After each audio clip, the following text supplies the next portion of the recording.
Stay hydrated, kids. Hello everyone, this is your movie critic guide, returning once again with another review. Today's presentation will be on The Killing of a Sacred Deer, written by Lanthimos Philippou and Yorgos Lanthimos, and this film is also directed by Yorgos Lanthimos. This guy is a super talented director, screenwriter, and producer from Greece. His last film, The Lobster, is great. I actually own it on DVD because it's that good.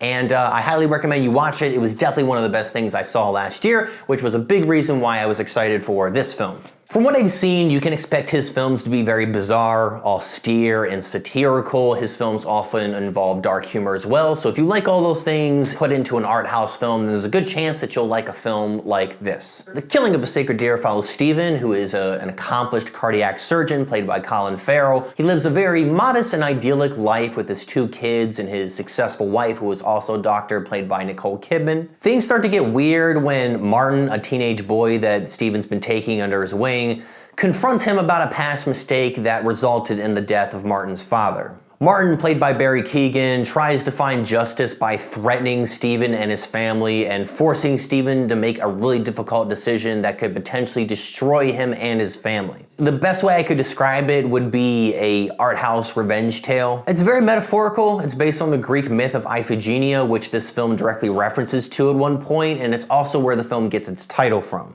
In a lot of ways, it's very similar to The Lobster. It's very nihilistic, the dialogue is very mundane, and the delivery of the dialogue is very plain. There are certain elements of the story that's purposely vague, and there's a strong dose of dark humor. The thing that separates the 2 films, though, is that The Lobster is primarily a satirical comedy, whereas this film is more of a psychological thriller. And all of those elements I just mentioned, the robotic dialogue and the dark humor combined with nihilism, worked incredibly well with The Lobster because it matched its overarching comedic tone. And I don't think these same techniques always work quite as well for this film. Even though it's also meant to be satirical like The Lobster, I found the deadpan and expressionless acting to kind of get tired after a while. There will be moments when these characters are going through some pretty heavy shit, and yet they always remain so calm and so straight-faced, like nothing is fazing them, even when their life is in jeopardy. They'll often say really inappropriate things with an unbelievably straight face, like, "Our daughter experienced her first menstruation yesterday."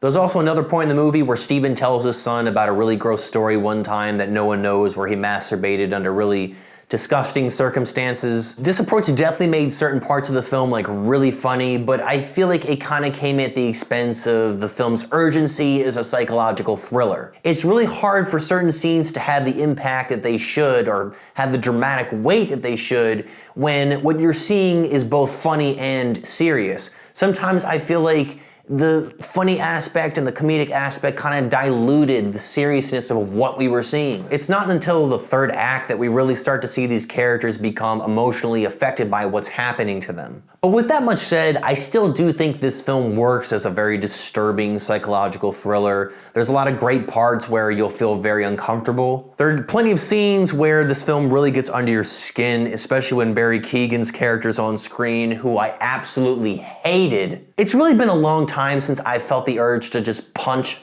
a character in the face through the screen. His performance is by far the best one. He does a great job of being awkward, excruciatingly annoying, and really menacing all at the same time. What also contributes to the tension that this film builds is definitely the cinematography. It feels like you're watching a Stanley Kubrick film very often. There's a lot of wide shots that push in very slowly. There's a lot of extra headroom, and there's just a lot of purposeful movement. The negative space incorporated into the framing of certain shots gives you the idea that the problems that these characters are facing, that's looming over them, are too big for them to handle. Yay, nihilism! This film does take a while to get going, but I actually think the slow build kind of contributed to the atmosphere. The only other gripe that I have is that I felt that the ending was just kind of moderately satisfying. It just wasn't the mind-blowing payoff that this film had been setting itself up for. But I enjoyed this film, and I really look forward to seeing what Yorgos Lanthimos does next. I'm gonna give this film a 4 out of 5.